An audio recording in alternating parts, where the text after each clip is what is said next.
Okay. Good evening, everyone. Good evening. All right. Okay. My name is Preston Simbea. I'm the student representative for Information and Communication University from Zambia, one of the fastest growing private university. And it's my rare privilege and honor to be part and parcel of this great consortium of great leaders from various countries. I think it's a platform that was well thought for, and I think we will benefit in our interaction. And I think as we share the knowledge and our understanding in our various capacities, I think it is my rare honor to be part and parcel of this group. Thank you. Okay, welcome, Mr. Preston. So, as for me, I'm Zachary Nyabayo. I'm from Kenya. I'm the Vice President of African Students University Platform. I'm also a student in Masai University. That's the only university located along the equator. And it's a pleasure to have you today in this AUSP President's Roundtable. So as for me, I was representing the Office of the President. Due to the unavoidable circumstances, she couldn't make it, but she's within us. She's listening. So to me, I'll hand over the program to the chairperson, who's none other than Mr. Eric, to roll out the program. Okay, Mr. Eric, now the platform is yours. Thank you. Welcome.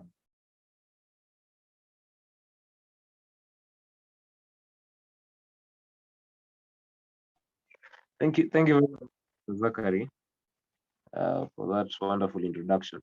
So before we start, basically what you are going to do, we'll have a short session discussing various your views on the Africa we want and the power of young leaders. So I'll need each and every one of you, the various delegates and the congressmen in the various universities across Africa, the ones who are in, I'll give you some time, some short time to give us your view on which kind of Africa you want, which kind of continent you want us to live in the next, let's say, 30 years, 2093. By that time, what could you have achieved? And the kind of power that young leaders possess. So those are the various things that we will discuss next. Then before that, after that, we'll conclude with having suggestions about virtual and physical meetings in the possible future.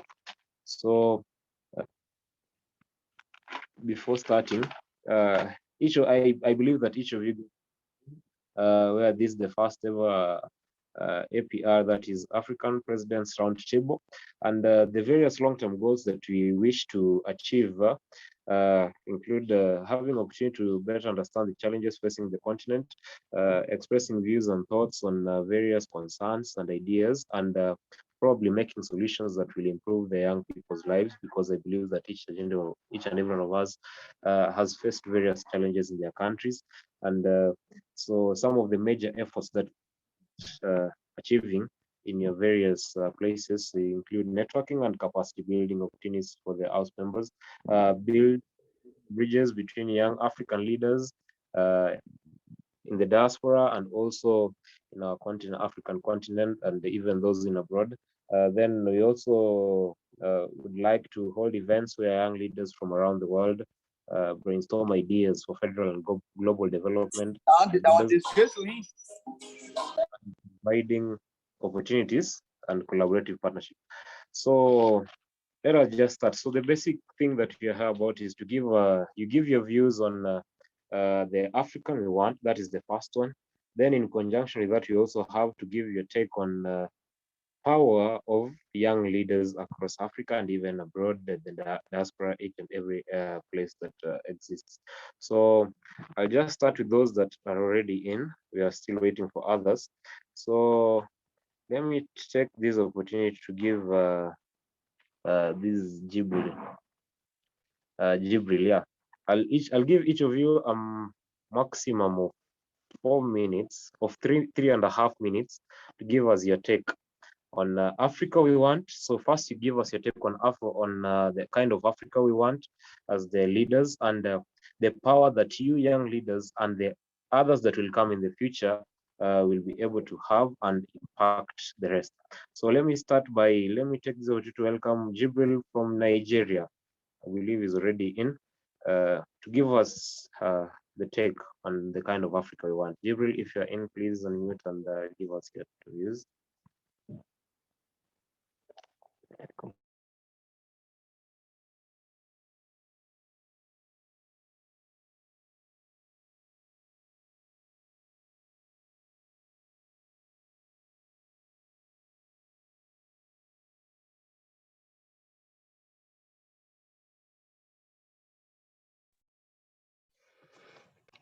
Hello, good evening. Good evening, Jibril. How are you, fellow presidents, and how is work? Work is good. You're doing fine in Kenya. I can't say for the rest. We thank God. Sorry, I came late. I wasn't at home, and I just had to squeeze myself to attend the meeting. If not, I wouldn't have make it. Okay. Well, the good thing is you're here. So let's just start. What can you say on, just give us your views on your take on Africa we want, the kind of Africa we want in the near future, and also the power of young leaders, being that you are the congressman in Nigeria. Well, actually, thank you so much for giving me this wonderful opportunity to be in this forum of intellectuals and union leaders across the continent, across Africa. Well, actually, I believe each and every one of us here is a product of progressive change in his respective institution or where he comes from. Well, we've read the history of the likes of Nelson Mandela, Paulo Lumumba, etc., the likes of them, the rest of great African leaders who have made history, the likes of Muammar Gaddafi. We have seen their ideologies, what they've preached for, the kind of Africa they've wanted to see. But let me say, unfortunately, due to one or two external factors and reasons that I don't want to go deep into, they couldn't achieve or they couldn't set the Africa that they want to see today. So also as upcoming young union leaders across Africa, I believe that the responsibility is now shouldered on us. It depends on how committed, how dedicated, what we want, the type of Africa we want to see in the nearest future.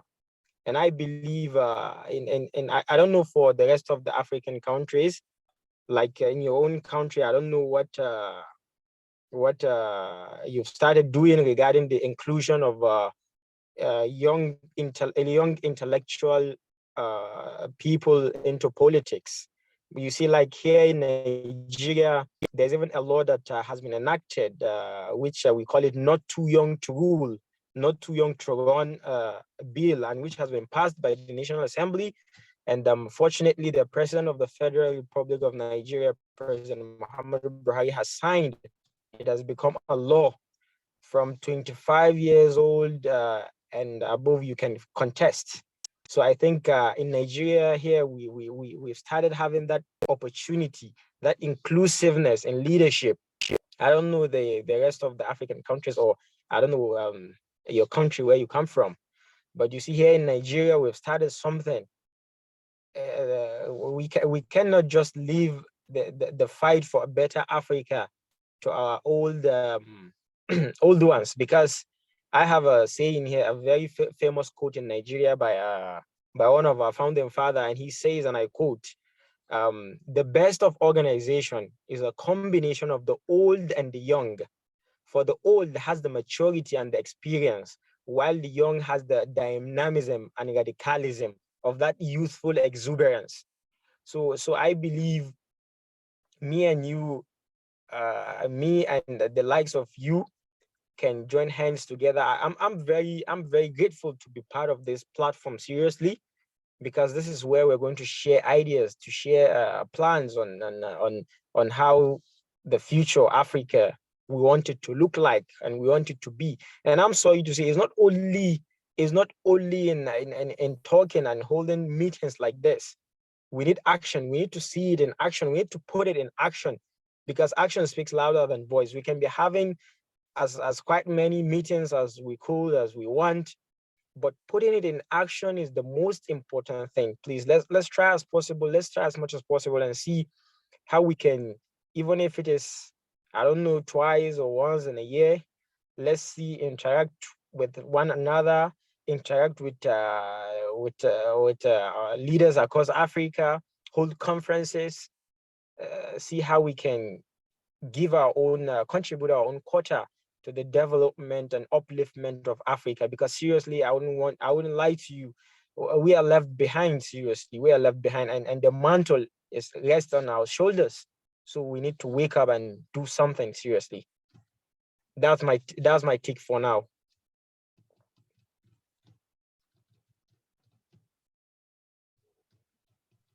Thank you so very much, Jibril. Yeah, I've got something. The best of the organizations will include both young and the old. That is Exactly. quite fantastic. Yeah. Exactly.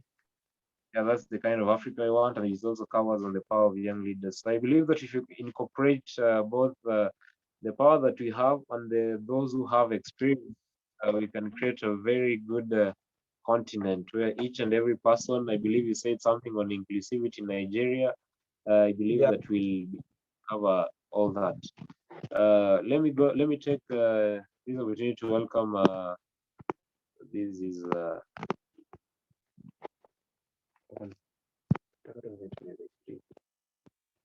let me take Preston Simbea. Are you in, Honorable Preston? Yes, From Chair, I'm in. Yeah. Well, good evening, everyone. Yeah. Good evening. I think it's my pleasure once again to be part and parcel of this great movement. And I think from my predecessor has spoken on the inclusiveness of young people in leadership. Allow me to be quickly to mention, to say in Zambia, we can safely say we have at least enough participation of youths or involvement in leadership, from the local government to members of parliament, and now also to ministers. So I can say really Nigeria will come on board, because that's the Africa that we want. Secondly, allow me also to just be quick to mention, to say there is an organization that we have established, that we have, we put together with my wife and others. It's called Youth Mentorship for Today's Future. It is our belief that if the future, we want a brighter future tomorrow, it is not the tomorrow generation that will make it better, but us who are living now. So basically what we do will have a ripple effect on the next generation. So first and foremost, on the Africa we want, it's also, I think, one of the biggest things that we need to do is to break our barriers. The inferiority syndrome that we have just amongst ourselves, we break the boundaries and the borders so that we can freely interact as Africans, trade freely as Africans. You see, I had done the development studies, and then there's one fundamental belief to say, for one country to develop, the other one has to be underdeveloped. And if you really look at the Western countries and the Europeans, they totally depend on African natural resources.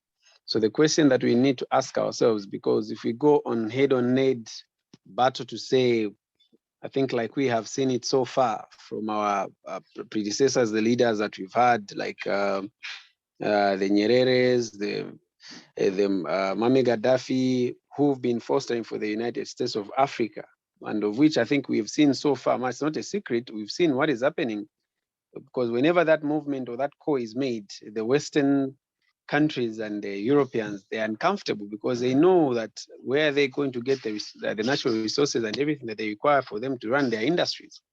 So I think for me, it is us to break the barriers and the boundaries, the borders, to allow that free trade which we want, so that we can try to write to the economic independence of Africa by trying to use our innovativeness and knowledge and understanding to foster, industrialization.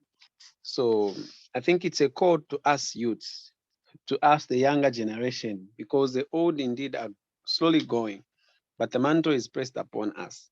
So it is what we do now, what will determine the future that will come after us. And if we don't do our due diligence, we will be cursed by the generations that will come after us, that we didn't do justice for them. So I think it's a very big responsibility that all of us has, from individual countries we're coming from and Africa at large, that really the battle is not easy, but if we unite our forces together, we can achieve and we can conquer.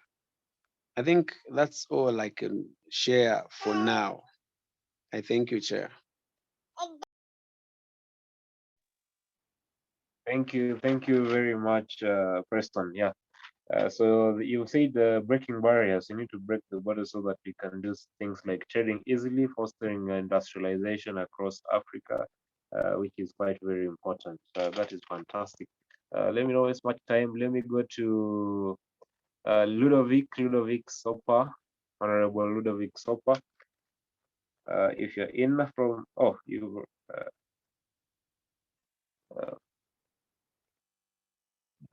he's already talked.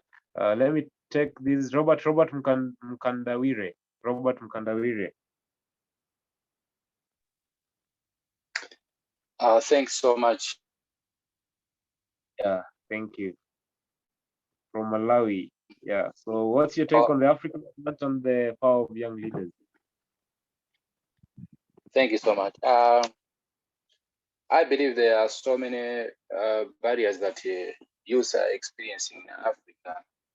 And one of the barriers is advancement in areas of development and growth for the youth. Just to give an explanation to this is we're looking at the issue of social capital. So in social capital, I'm going to talk about the issue of unemployment among the youth. You can testify with me that in Africa, a bigger percentage of the population is comprised of the youth. And then when you check the rate of unemployment, you find that much as the youth are in bigger number, but then a bigger percentage of it, you find that they are unemployed. So this is having an effect in as far as the development of our countries is concerned, because for Africa to grow, then we need these youth who are even educated from various universities to be employed, or even to be motivated to be included, or to be spearheading the issue of innovations and as well as entrepreneurship. So if Africa is to grow, then we have to embrace this working together. I believe that no person is born great. So while others are progressing, you find that others are retrogressing. So if we can come together and share ideas and knowledge on how best we can improve our lives, we will not only improve our lives, but also we will improve the welfare of our countries and even our communities where we are coming from. So that has to be the spirit that we have to embrace in working together and in networking. So I'm very thankful that our leaders will think of this platform to say, as young people from all Africa, we can come together and share knowledge. So I believe the knowledge that we are going to share will not only benefit us, but will benefit even our communities, looking at the broader aspect of sharing knowledge and having the experience and the motivation that will impact this generation and even generation to come. So thank you so much, Chair, for the opportunity. So that would be a brief explanation on the Africa want and the power of young leaders. Thank you so much. Thank you very much, Mkandawire. Yeah. So we talked about unemployment rates are very high. The entrepreneurship, we need to embrace entrepreneurship and work together. That's quite very important. The leaders themselves, they can foster these, like you mentioned, this platform. Those are just some of our major goals that we wish to achieve in the future. Let me take this opportunity to welcome. I'd called Ludovic from Cameroon. Ludovic from Cameroon, if Thank you're you. in. Yeah. Thank you, Mr. Chair, for giving me the floor. Yes, I want to start by saying that I'm very satisfied with what those who preceded me earlier said.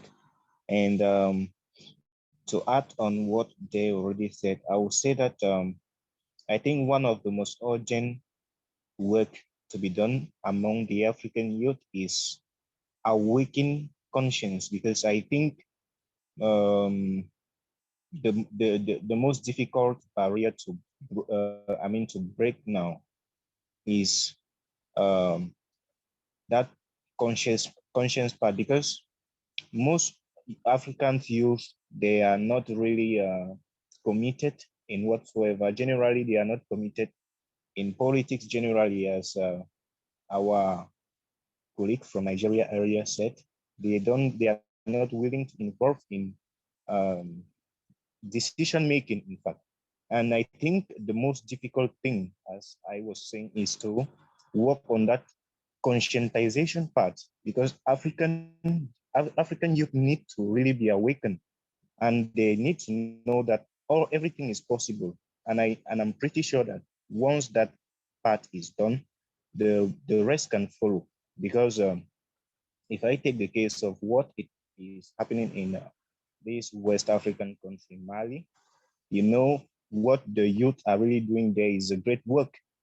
This this spirit of freedom that is living in them, and in some other countries, neighboring countries, I think that's what African youth needs, because the most important is the psychological level. Once we have succeeded in doing that, I think the rest can follow.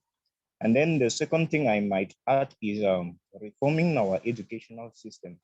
You know, in Africa generally, and in several levels, our educational system is very much a kind of carbon, let me not exaggerate. In fact, it is a kind of copy of the European education systems.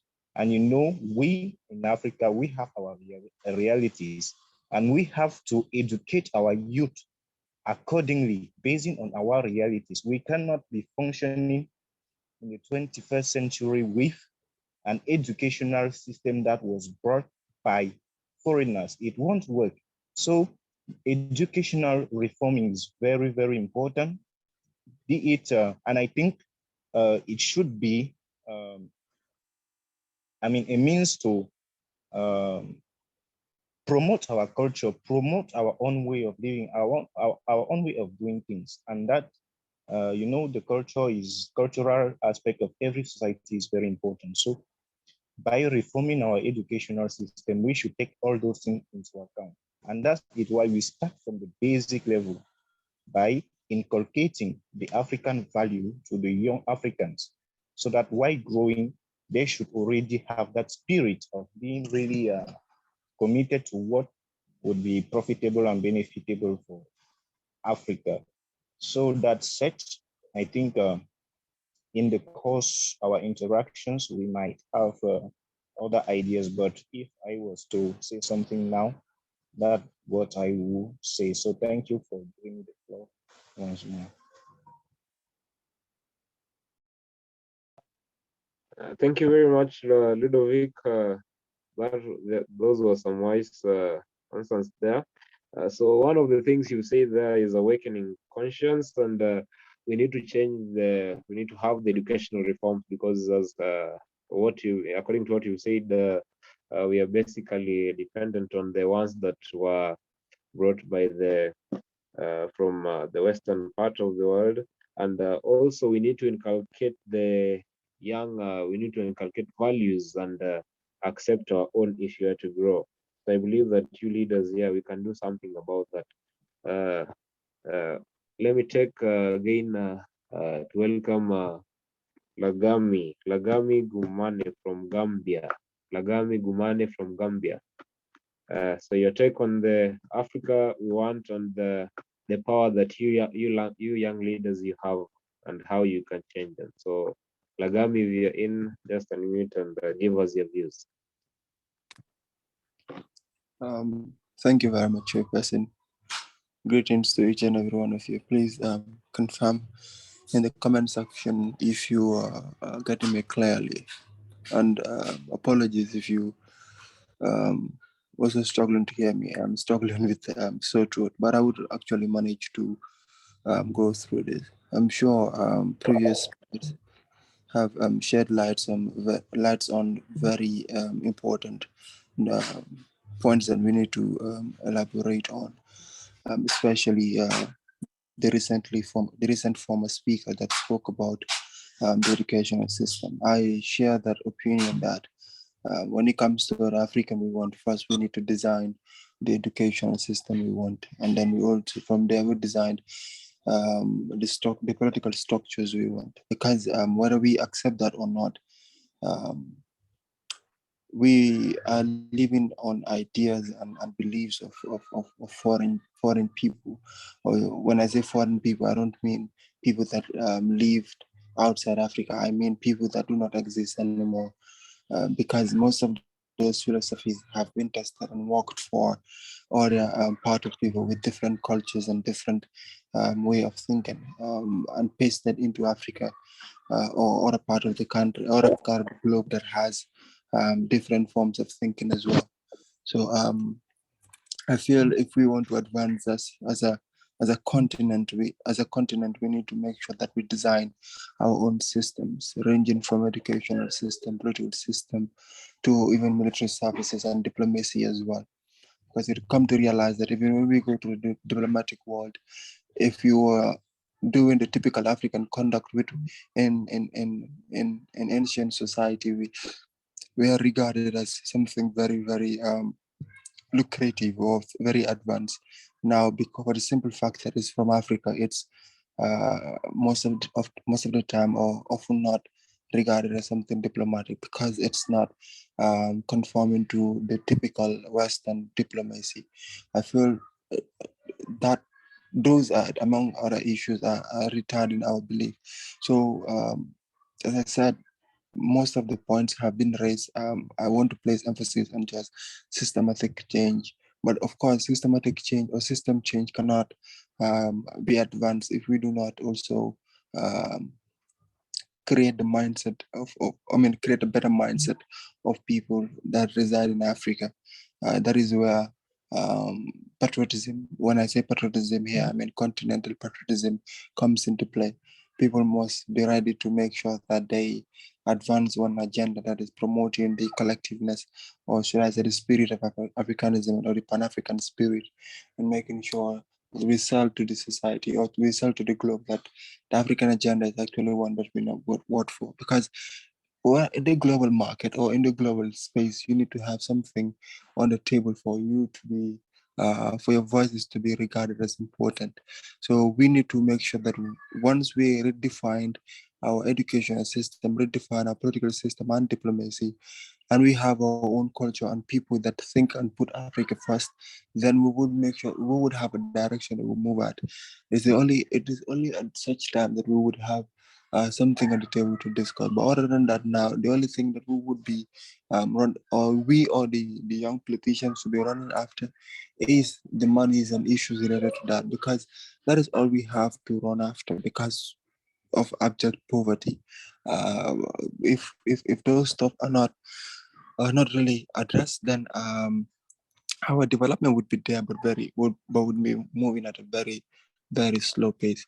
So we have other speakers around. I would allow them to say one or two things, but I would really love to come back and also expatiate on some of the points that we are raising, give for the analysis or points or discussion as the nomenclature may be.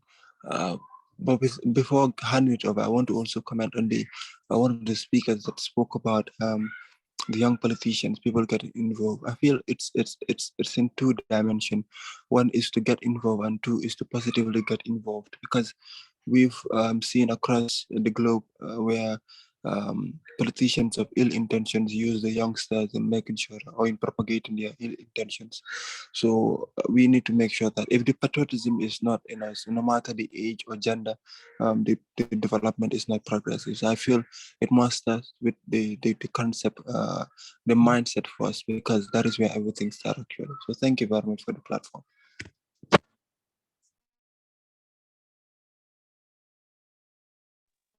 Thank you, Lagami. Yeah, you brought the Pan-African spirit, and you talked about the systematic change that we need to that we need to adopt in order to reach our targets and the kind of Africa we want. So again, let me go to all the way to Rwanda. Rwanda is not there. Eugenia Gazite, I can see you you're around. So give us your take on from Mozambique. I believe that you're the congressperson from Mozambique. So what's your take on the kind of Africa we want and the power of young leaders?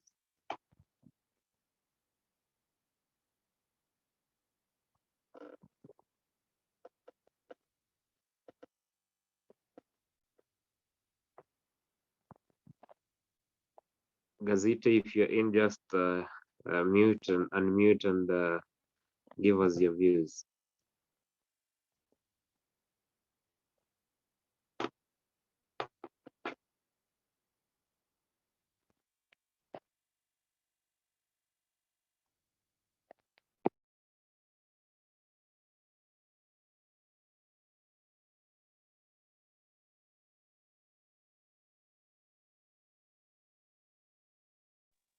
So let's just wait for him.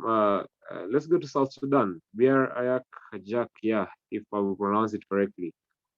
South Sudan, yeah, Biar, if you're in, can you just say something? What's your views on the kind of Africa we want?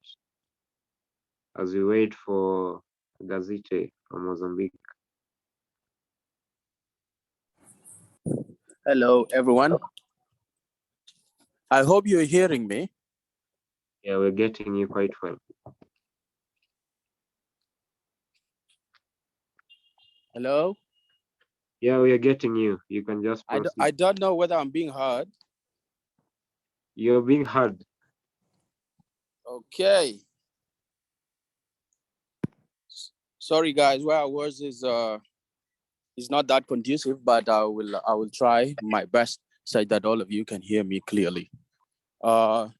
I first want to thank those who thought of this platform and who reached out to our university, and here I am now as a representative of University of Juba and generally South Sudan. And I also want to thank people who came up with this topic. It's a topic that is dear to my heart, and I believe to all of you. My take is, what Africa do I want?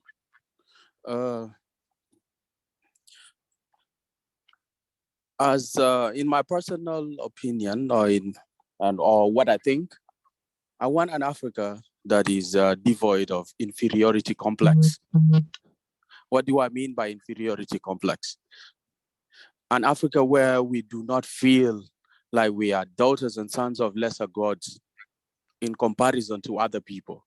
An Africa where once people get to know that I'm an African, they will begin to think low of me, simply because I'm an African. I'm associated to backwardness, primitivity, and all sorts of things. So I really want an Africa where confidence in ourselves is overflowing and where we can manage our own affairs. That's the kind of Africa I want. And how do we achieve that? And that's where the question comes in as young people. What opportunity do we have? In my own understanding, I believe as young people, we have 1,000 years of history, 200 years of history, 100 years of history for us to learn and make sure that we avoid the mistakes that were done by our forefathers, or also understand the things or the tricks that other people use to manipulate our forefathers. We have this, and like they say, once bitten, twice shy. If we read through our history as African people, we have seen where we had genuine leaders and we know how they ended up. Someone like Kwame Nkrumah, who gave his energy, gave his resources, and did almost everything to see to it that Africa unites. We know how the story ended. Other young people that cropped up in the continent, people like Thomas Sankara, who fought and restored African values in his people, pride in his people, and put confidence into them that they are just like any other person in the world, so long as they take the affairs of their country into their own hands. We know how the story ended. Now, as young people, we have all this that has happened before us, before we came into the world, and also those that have happened while we are here. Stories that have happened while we are here. We have we have Muammar Gaddafi. We know what happened to him. We have other true African leaders like the late Magufuli of Tanzania. We know people who stood up for Africans and trying to make them believe in themselves. And we know the story that happened to them. As young people, I believe these are all learning points for us.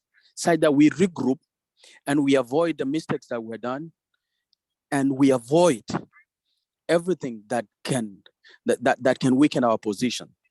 And when I say that, history is very important. Right now in the 21st century, information is just a fingertip away. So we don't have any excuse of being not knowledgeable or being ignorant of things that happen to our people on the continent. So I really want an Africa where we are, once again, we believe in ourselves. Once again, we love ourselves. We have seen people trying to bleach their skins. We have seen people trying to change their names so that they look like other people's names. We don't even own anything. We don't even own our own names. There's nothing we own on the continent. We don't own our resources. We don't own our names. We don't own education system. So in my school, we actually talk about the curriculum that I'm a law student, by the way. And once we are studying law, the genesis or historical aspect to certain laws, it's traced back to Europe or to the Western world in general. But then the question is always, what about our African aspect of that law? Because I don't think that our people do not have laws. So in short, or in a nutshell, what I just want to say is, as young people, we have all the burden. It doesn't matter what continent we walk onto today in the world. As an African, you always seen as an inferior being. And the only way we can change that, like in my culture, they say, you can never be better than your society. You can never be better than your family.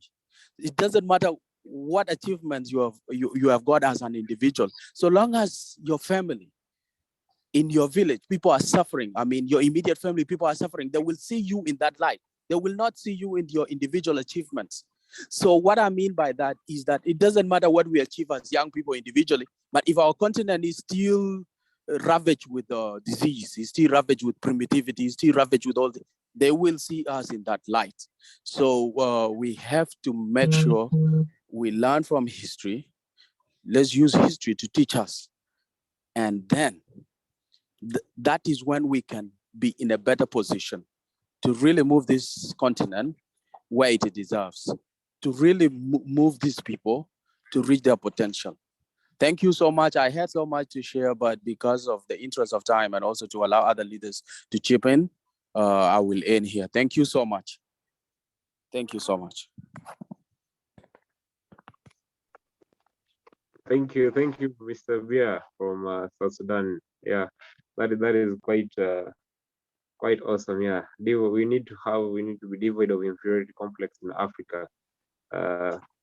So we need to develop very many ways to change it, that inferiority complex that we already have, so that we can even own our resources, our names, and all that. So I've seen Eugenio Aurelia Gazite. Hello, good night, everyone, every leaders. Um, in my point of view, I had problems. Sorry, first of all, I had a problem connecting. In my point of view, I hope that at the end of this meeting we will have Nyereres who won without fighting, without necessary to make people die. We have several challenges as Africa. We are independent as a country, but unfortunately, we are still economically dependent. And this is the freedom we need to fight, to have. Producing and begin sustainable service. It is we have what Europe or American does not have. We have a youth in our Africa. So we have making these important things to make our Africa developing. But all of these things, we have to know that education is one of the things that we have to make it developing. Because without, hello? Ati? I think not it. Sorry? Hello? Sorry for that, you can just continue. Ah, okay. Can you hear me? We can get it quite clear. Yes, we can hear you.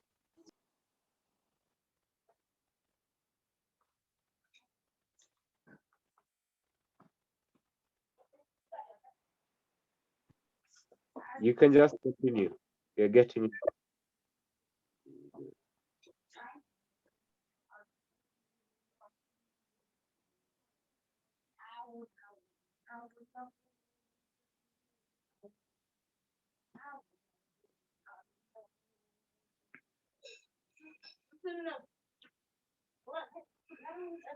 Hello, can you hear me?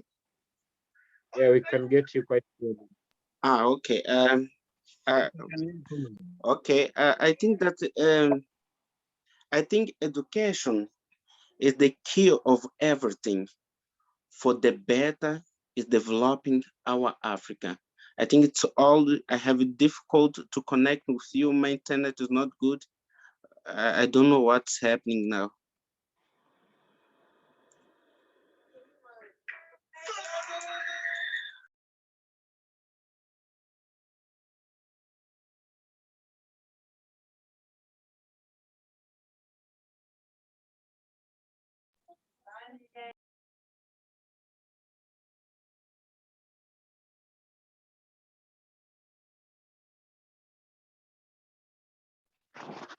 Thank you so much.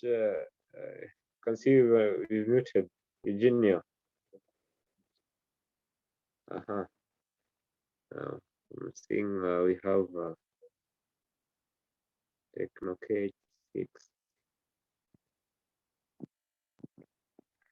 Okay, so we have one thing about we most of us have talked about the kind of Africa we want. I can see we still have quite some time because other leaders have not yet joined. So we've given our take on the kind of Africa we want. So let me just pose this question because I believe that we are Congress people, we are the leaders, we have the presidents of the various associations in representing these beautiful countries that we have in this platform. I believe that you can make impact, you can make some change, you can drive people towards a common direction to make sure that we make and achieve the set goals, the set target of having inclusivity, entrepreneurship, breaking the borders, inculcating the young value that used to have awakening conscience and even the educational reform. So what kind of power do you young leaders have? Because you are the ones that you are given the power. You are representing your people. So what kind of power do you possess and as a young leader as per now? So let me start with Biar. Biar, if you are still in. So what kind of power, the power of young leaders, what can you drive, what can you do, or who can you inspire to make sure that we at least try to get rid of the inferiority complex?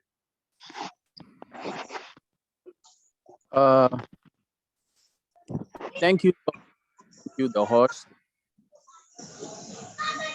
Before I came to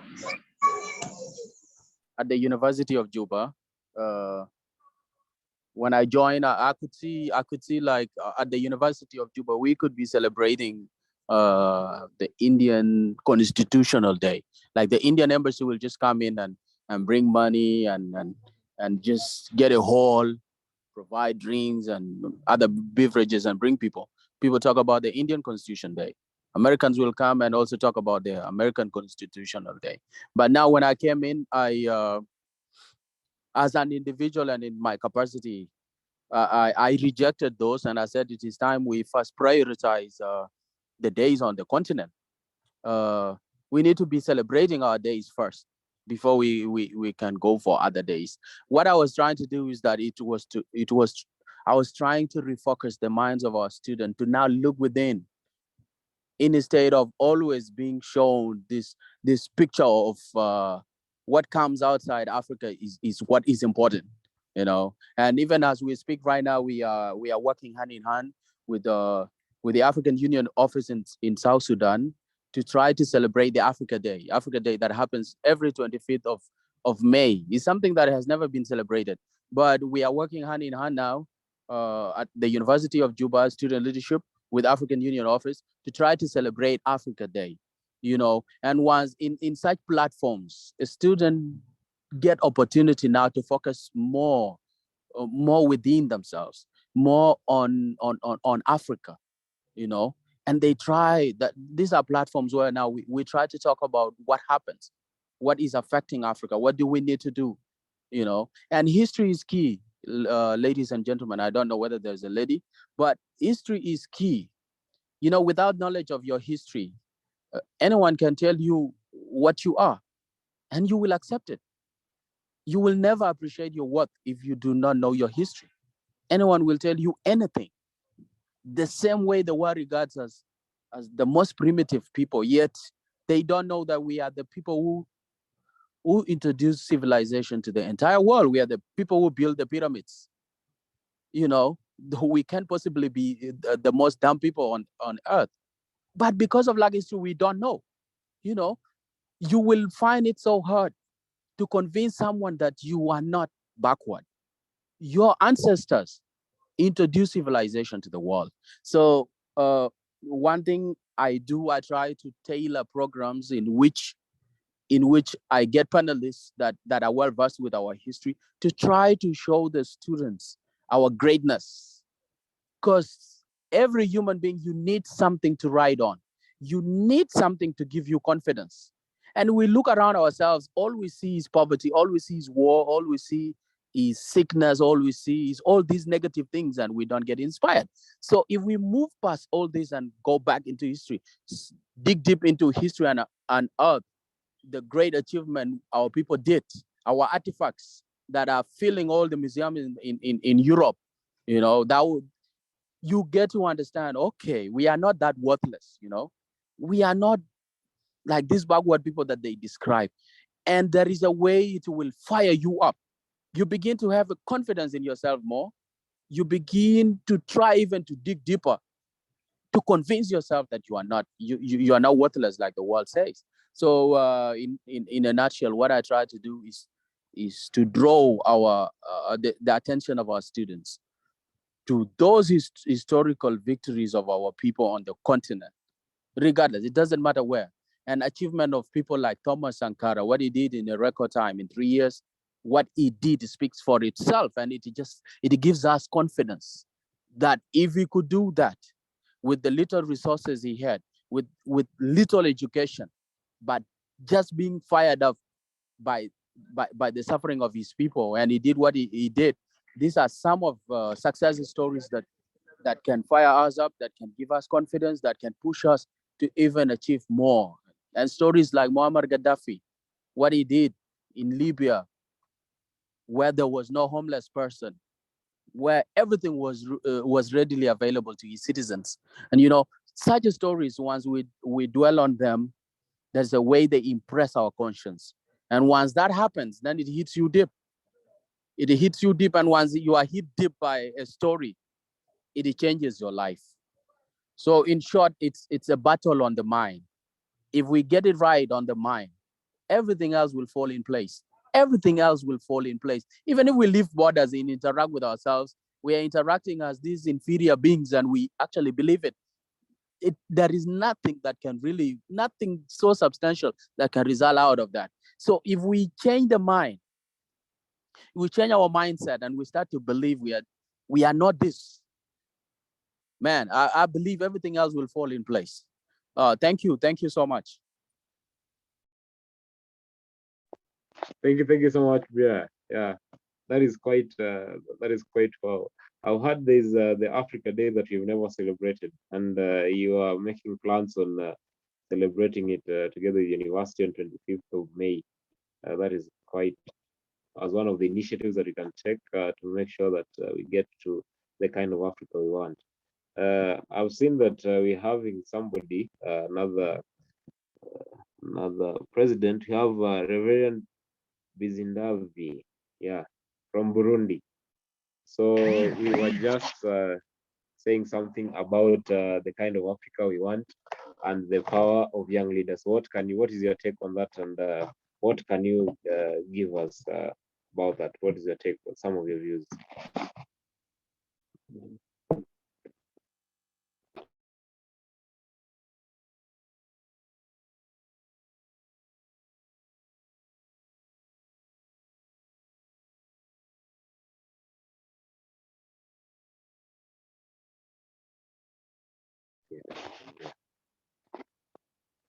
Reverian, I see you're in. You can just unmute and say something.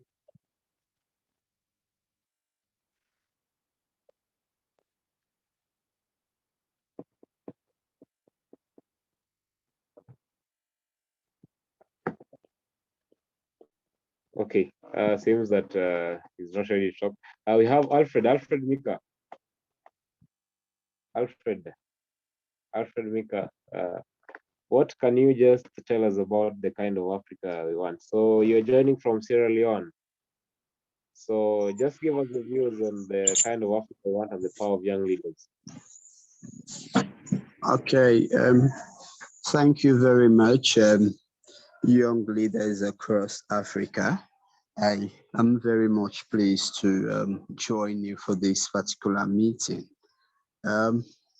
As Africans, I've always told young people that our views and perspectives when it comes to leadership matters the most.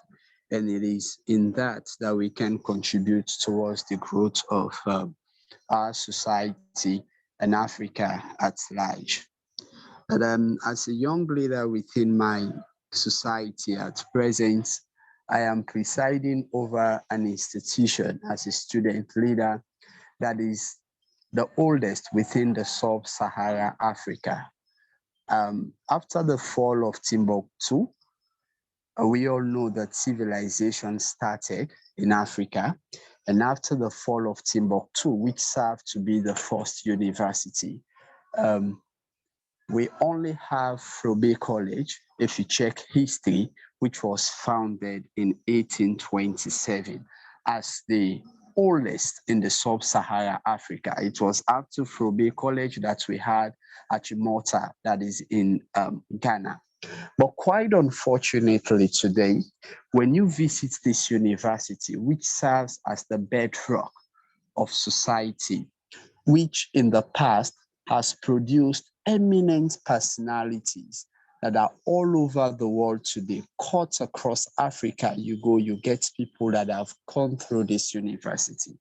But sadly enough, if you come to the university today, you will weep in tears that it doesn't look like the kind of people and the age, because it has existed for 195 years. And when you visit, you see that this is really too below the belt, and it's very, very uncharacteristic of a modern day university. And but not only that, I am mostly perturbed by the fact that this university is supposed to be the light of the society. It enlightens young minds so that when they get to society, they bring the necessary change that we are looking out for. Here in Sierra Leone, 80% of the parastatals and those that are controlling the political climate here in Sierra Leone, they have gone through this particular institution. But yet today, this institution is still faced with corruption, illness, violence, riots. Everywhere we are faced with series of problems cut across the country. And sometimes I ask myself, why is it that we are having this problem in society? Why is it that we don't have a change in our society? And I look again and I draw a logical conclusion that some of the problems that we are facing today are problems that emanated from this particular university where I am at the moment. So going forward at the moment, I am working on changing the mindset of colleagues, students, because the mindset that most of our colleagues have is the fact that they think that they can be employed by government when they have their degrees. And some of them want to do the courses they think they study exactly at university, especially in the mainstream arts faculties. And these are things the university offers, but sometimes the reality when you get to the universe is not the same. So that at the moment, I am organizing a lot of seminars, a lot of symposium geared towards changing the mindset, the way we view things as students, and understand that at this point in time, as students, as young leaders, we have the responsibilities to change the dynamics of our society, because posterity will judge us if we fail in this endeavor at this particular time. So for me, I look forward to an Africa wherein the young leaders at the moment will see themselves working in collaboration, in partnership, in unity. Because I believe that unity is strength, and we can only harness the gains, the values, the strengths, the powers we have as Africans when we work together. And that is the more reason I am very much appreciative of these particular ideas of us meeting together as young leaders here. So first, I look forward for a united Africa where all of us work together as one. We see ourselves progressing as one, wherein we are caught in an inescapable network of mutuality. Whatsoever affects anyone in Rwanda affects me in Sierra Leone. Whatsoever affects anyone in Ghana affects me in Sierra Leone. Whatsoever affects everyone in Nigeria must affect someone in Burundi. So that I look forward first to a united Africa. I look forward to young people of Africa changing their mindset. It is very important. Hence, the mind is conquered. Everything about you is conquered. And some of the problems we are having in Africa stem from the fact that we have a gullible mindset. We don't have a firm mindset. We don't think beyond. We are most of the times limited in our own thinking, and easily people can encroach in us. Easily people from the West can dictate to us what they want us to do, and we fall for them so easily. without us bringing realistic solutions to our own problems, we look forward to problems coming from elsewhere. And until we understand that we are the only people that can solve our problems, we are the only people that can be the change that we want to, and before we can actually change Africa. So like I say again, I look forward to a mindset, a change of mindset. And when it comes to power, when it comes to leadership, I look forward to an Africa where in leadership will use what is known as the service model instead of the power model. In the service model, it's more of servant leadership, wherein you say the leaders are servants, serving the people in their best interest. Their intention, their will is to ensuring that the people they serve have the basic ways to live within society, are able to maximize their potentials to the fullest. I look forward to that Africa wherein we use more of the service model. It's not about power. I mean, bragging about the power you have, boasting about the power, going for conferences. You have a lot of convoys, waste the resources of the nation, which doesn't make sense at all.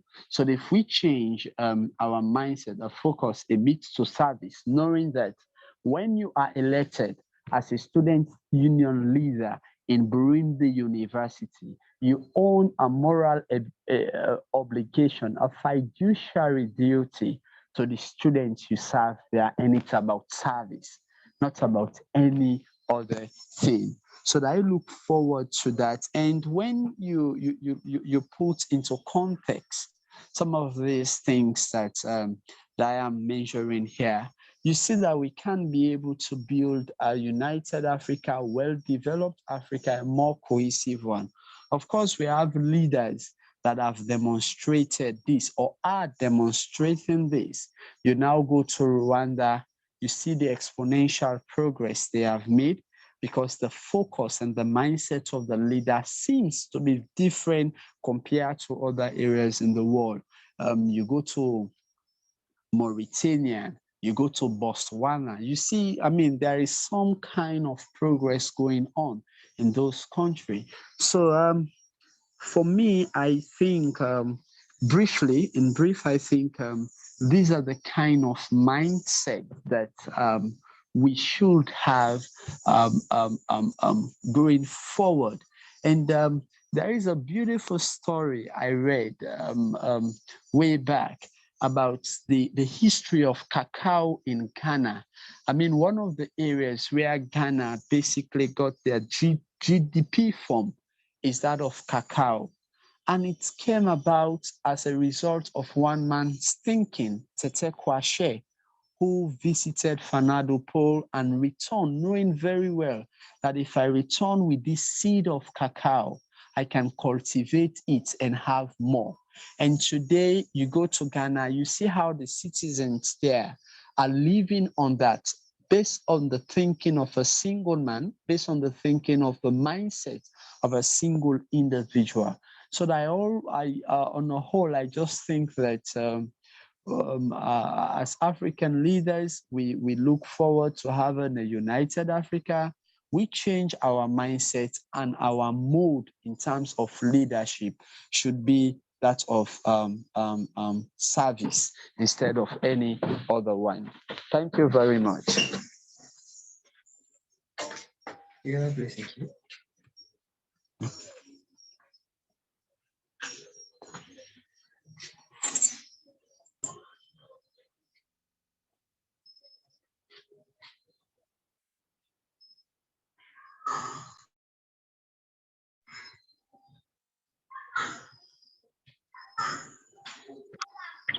Thank you so much, Alfred.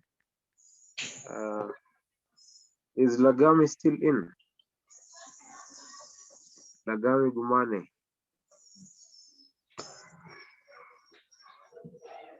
Lagami Yes, Gumane comrade. from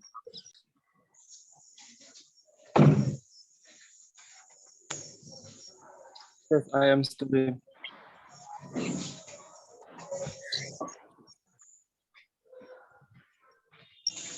You needed something? Sorry? You Lagami? needed something? Yeah.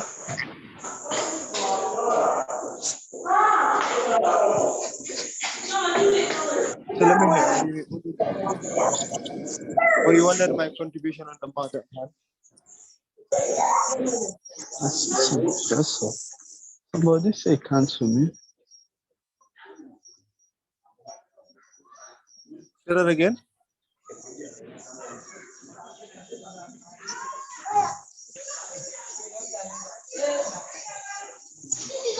Can you hear me? Alfred Micah, can you please mute your speaker? Alfred On mute? Micah, please just mute your speaker, Alfred. Yeah, thank you.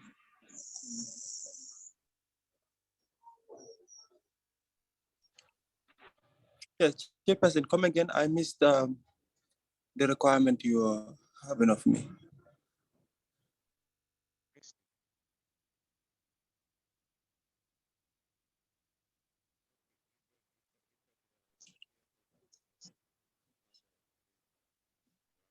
Hello, can you hear me?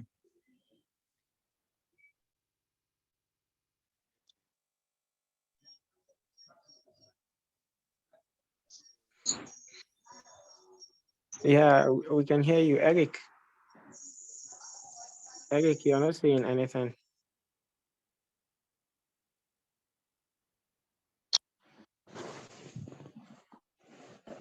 Can you hear me?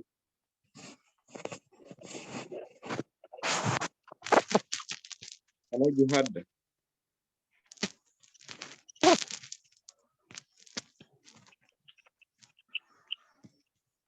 Hello, Eric. Can I be heard right now? I think Lagami Gupani asked a question, so if you can make a clarification for him. Yeah, let me, okay. I can see the people. So I have, I can see that we had the Mawa. Let's have the last person speaking. Where is Mawa?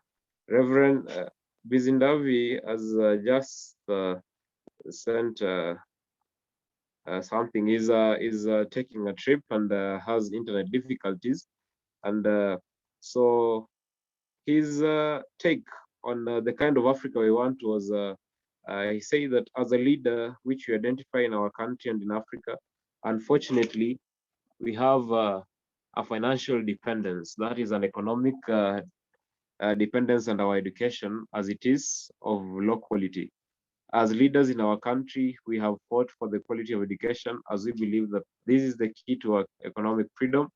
Not accepted is nor can we accept that we are poor, nor accept to be colonized economically, because we as Africans have what Europe and America don't have in the same proportion as we do.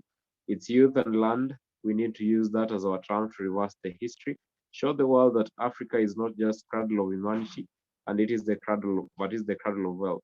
But for that, we have to do our homework well, improve education, and change the mindset of that is from Eugenia Gazitio, Gazitio from Mozambique, from Mozambique, yeah.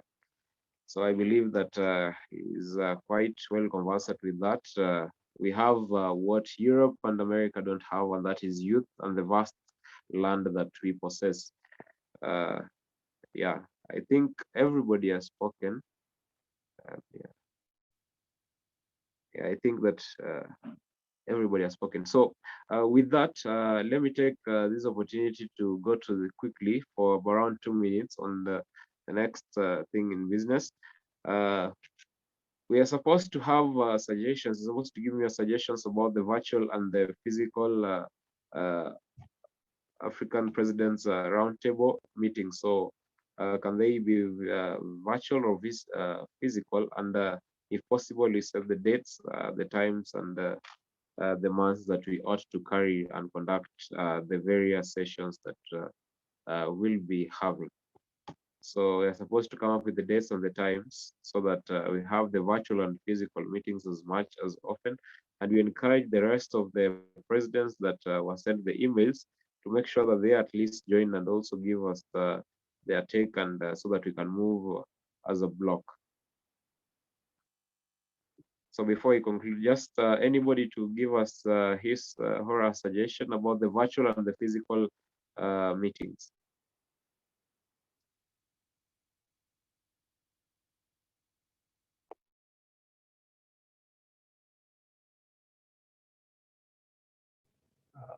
Hello, Chair.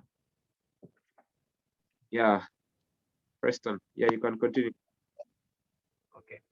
I think I would love to propose to say, especially for the virtual meetings, I propose that twice in a month, and for the physical, I think looking at the way we spread across, and looking at, because I think all of us, we are students and we're looking at our academic calendars and all that. But maybe my proposal on the physical, I would propose that at least once in a quarter, or maybe twice in a year, we can be having physical meetings. Because I think for me, I believe much in physical. Physical is it carries more weight because we actually can interact more beyond the virtual. And I think we may have we can achieve much more because we have so many people getting involved and seeing us there as leaders and inviting other leaders to come on board and hear what we have to offer on the table. So I think I would want to propose for the physical one at least twice in a year. That's my submission, Chair. Thank you so much, Preston. So you're giving us virtual twice in a month and physical at least twice in a year, given the tight schedules and the type of calendar years, academic calendars that we have in our various universities. Somebody else will just unmute and give us their take on that.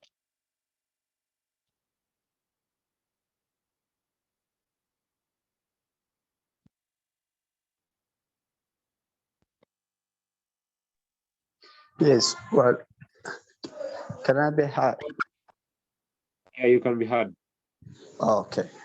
Yes, I think the suggestion there is in place, because if we could be having a virtual meeting twice in a month, and to give us the opportunity to prepare, but then virtual meeting cannot get us there exactly where we want to go.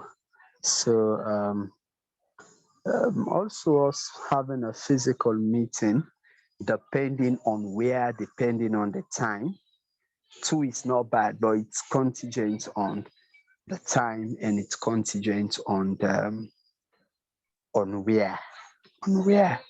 And I was also going to propose that we are all leaders in our various universities to strengthen and make effective this initiative that we've started. I am proposing that whenever there are opportunities or the need arises for us to be inviting colleagues, presidents over for events, occasions that are very key, I think it will also help us to strengthen what we've already started.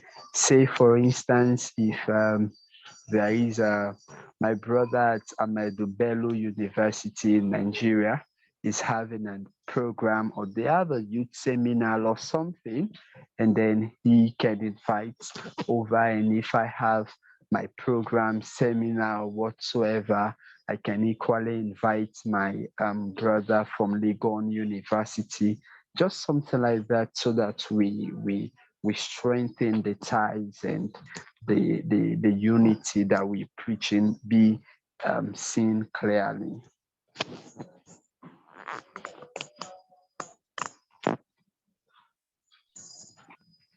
Thank you very much, Thank you very much for that insert, Alfred. So you say that you're in the agreement with what Preston said about March. If you focus more on physical meetings, it would be good, but it's contingent of the time basis and the time factor. So twice in a year is not bad. So maybe if we just propose the month, because the kind of month that we can find each and every one of us available, at least can spare some time to attend the physical meetings, because for the virtual ones you can just create like a specific time. You've said twice in a month. Yeah, the virtual meetings twice in a month for the roundtable leaders meeting. But for the physical, we need to create a specific month where we at least you can find the 3/4 of all of us to be able to attend and discuss these things at depth. Anybody else who can propose for us the month?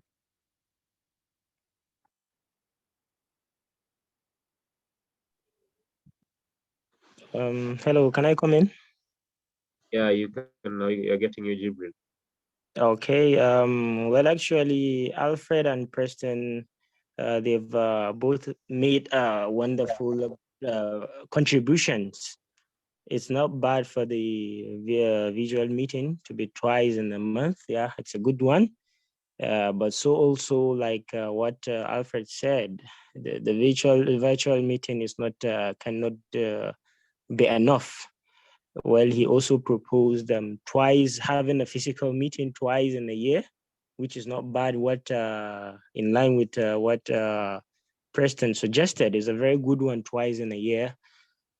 So, and also regarding to the issue of the month, we can, if we say twice in a year, at least we can divide it into, let's say, early of the year and also ending of the year. I don't think if it's if it will be comfortable and okay, convenient for us, we can have it towards the early of the year and also towards the ending of the year.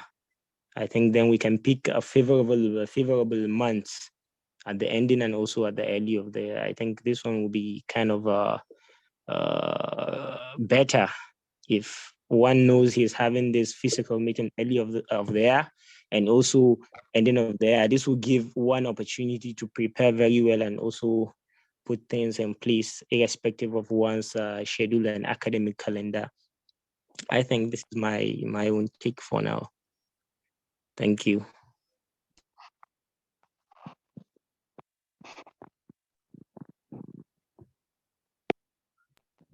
Thank you, Jibril, for that. Sorry. Yeah, Preston, do you have something? Yes, Chair. Yeah, continue. Yeah, so I think it's just a follow-up on the proposal, the submission that I've made of twice in a year, and I think also just building up on my predecessor was just trying to shed more light. I think if we were to go for the months, I would propose that we do end of June, and also I think between December and November, so that our December, which is towards the end of the year, is a build up to give us new objectives for the following year. And then as we meet in June, we are trying to review how far we've gone and what we have done so far, the progress that we are making, and also to see how we can finish the agenda by the time we're getting to December as we set up new objectives and new achievements or milestones.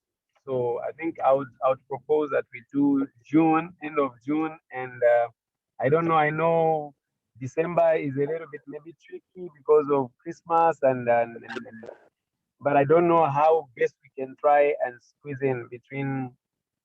Yeah, I think December, June, and December. I submit.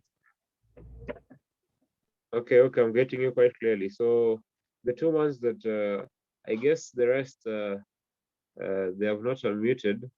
So we can propose December. You say December and November to set the new goals for the following year, and June to come to have a meeting, a session where we just confirm where we have reached with the target, the set goals, and what are we doing, what are the various steps that you're taking to make sure that we meet all of them by the end of that year, which is quite good. So if the rest do not have if anyone has another suggestion on the month, so we have December or November between the 2 months, and then the June, because Jibril also suggested that we have two meetings, two physical meetings between the two halves, which is a very good idea. So we have June to see where we have reached with the various goals, and we also have December and November to make us follow up and make new resolutions on the various steps that we need to take in the coming year. So if anyone else has a suggestion about that, so we have the June, December, and December, November, sorry, and June. Does anyone else have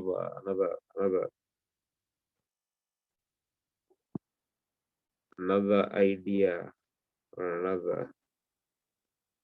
Oh, thank you, Chair. Yeah. Mine is about the monthly meeting.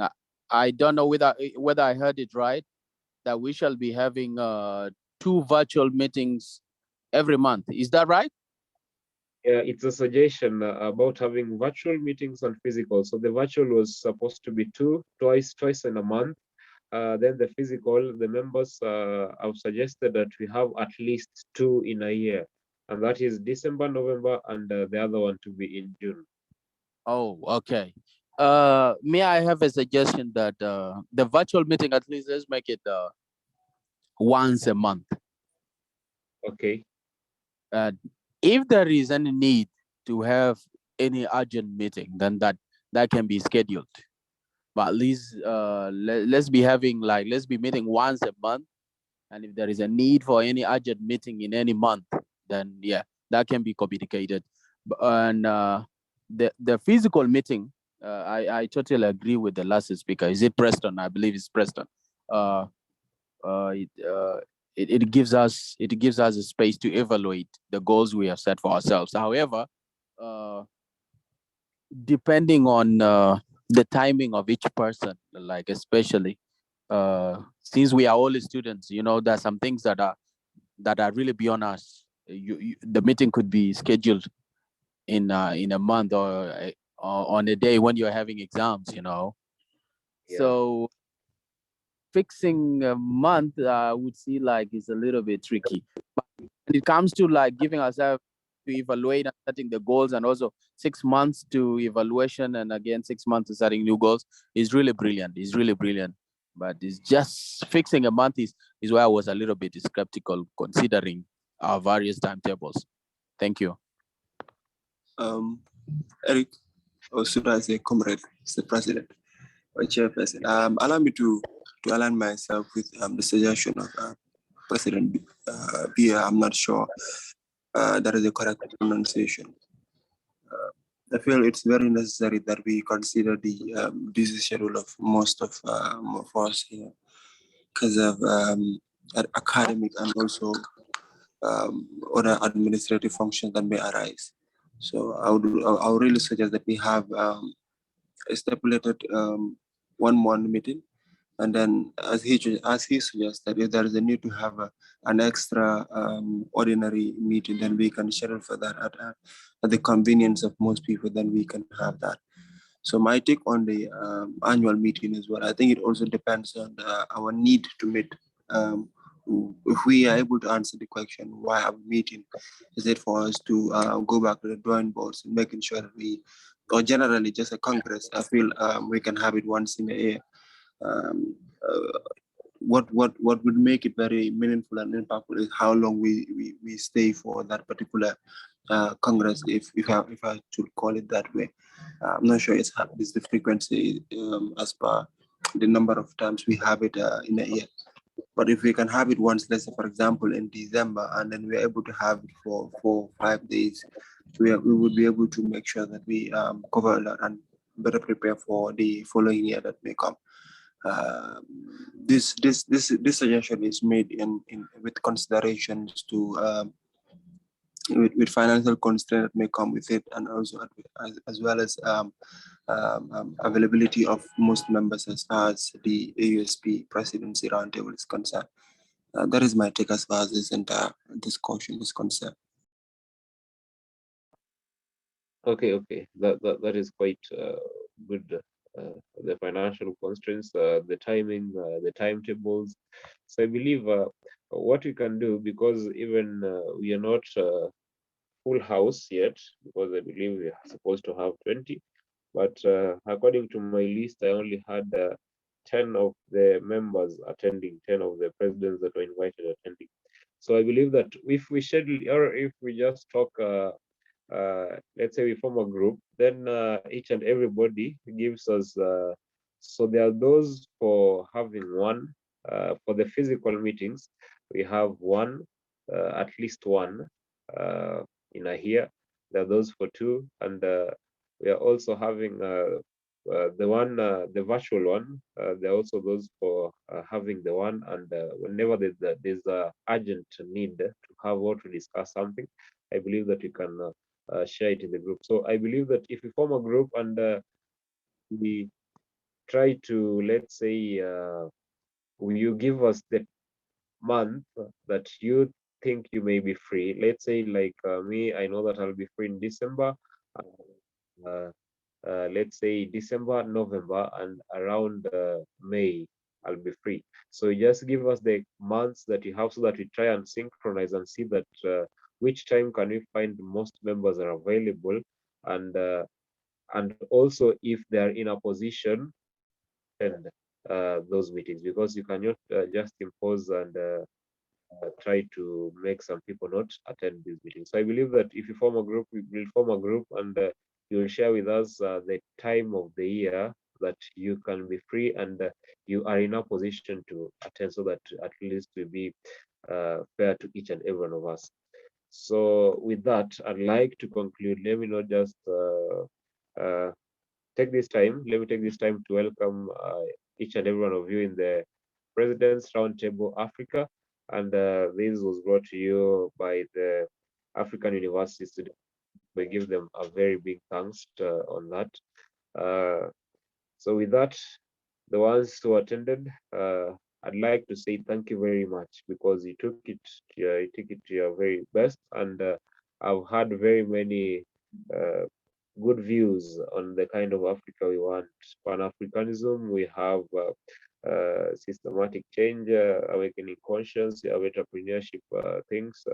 We have making sure that we stay far away from inferiority complex in Africa, and at least we own our resources and utilize the land and the youth, because we are the change that the future needs. And I believe that if we join hands and work together in Africa, we are going to achieve more than we could have just done when we are in our different countries. Because there's a common saying that that coins, if you want to go, if you go alone, you'll go fast. But if you want to go far, you need to walk by other people. You need to walk with other people. So I believe that if we work with each and every delegate from the various countries that we have, and even if possible, include other presidents, will achieve more to what we want as the kind of Africa that we need, the kind of Africa that we want, the kind of Africa that we have set, and we will see to it that we get there in the future. So I was your host today. I'm Eric Omondi once again from Kenya. So if there's anything else, I'd like to conclude with the word of prayer before we just conclude this meeting for today. So if anybody has something, yes, Preston. Yes. Sorry, I think as you were giving the remarks, there's a thought that I had on the submissions that have been made, especially concerning the physical meetings. I think maybe what would help us quickly is if all of us, we can submit our academic calendars, so that we can look at the periods when we have exams, so that then I think from there, as an executive, you can actually try and draw a conclusion based on our academic calendars, to see the two appropriate times that we can meet in a year. And then also the advantage of us having at least 2 meetings in a year is that I think like it can be rotational. You know, well, would love to come to Kenya, and then the following within a year, I think we'll be in 2 countries. Like I think my brother said, well, we can still continue the moral support of inviting each other. And then on the issue of finances, yes, I know that's the biggest constraint that we may have. But my suggestion also, I think, to the executive is I think if we can go beyond, if we are organized enough, we can bring sponsors on board who can at least try and sponsor some of our, like not some actually, our physical meetings, our embassies, because when they have seen the agenda that we are driving, I'm sure they would be interested to support us. So I think let's not really limit much of ourselves in terms of resources and finances. I believe when you are standing for a just cause, you know, where there's a way, where there's a will, there's a way. So as long as we are willing and we put ourselves, this is the agenda that we are carrying forward. Come rain, come sunshine, come whatever, we have set our eyes towards that. And believe you me, I'm sure, I believe all of us, we have a spiritual belief or you know, we all worship in one way or another. Muslim, Christians, we have the belief and we believe that with God, all things are possible. There's nothing that is impossible. Let's not limit ourselves. This is what we are talking about. This is the Africa we want. When we set an agenda, we have to achieve, regardless of what obstacle stands in our way. So I think that's what I just wanted to share, share as you're concluding. Thank you. Thank you so much. Thank you so much. That is great. We'll have a look at that and maybe I'll talk to the executive about that, and we see what we can do about the the physical meeting. Sorry, if when we come up with the correct dates, and also have a look at the various timetables that you have, so that you don't have anyone missing and you don't rule out anybody about that. So the other thing you said is about rotational. So let's say you come to Kenya, uh, let's say we have 2 physical meetings. This time we come to Kenya, next time let's say we go to Sierra Leone, next time let's say we go to Burundi, and the other time we go to Zambia, the other time we go to South Sudan, the other time we go to Mozambique. I believe that it will be quite awesome, because at least we'll be also venturing and seeing how the various the different current countries are doing. That's good.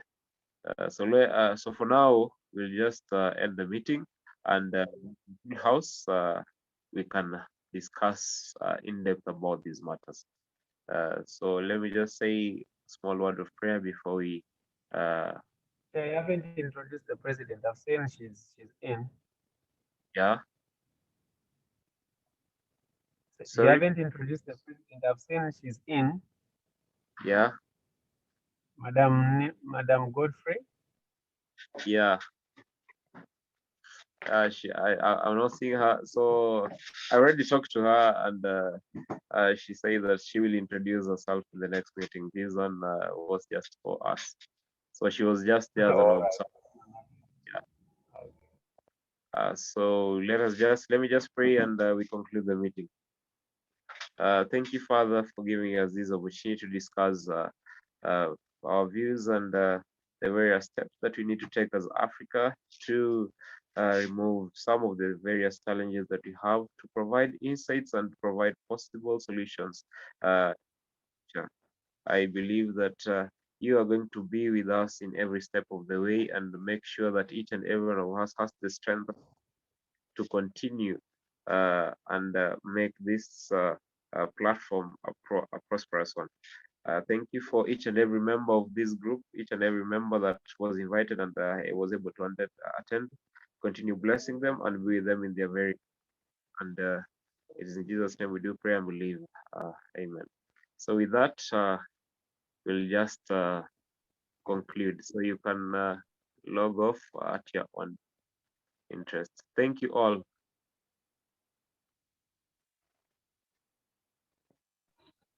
You're most welcome. Thanks so very much. Thank you. Thank you and have a good night. You too. Thank you. Go ahead. Go ahead.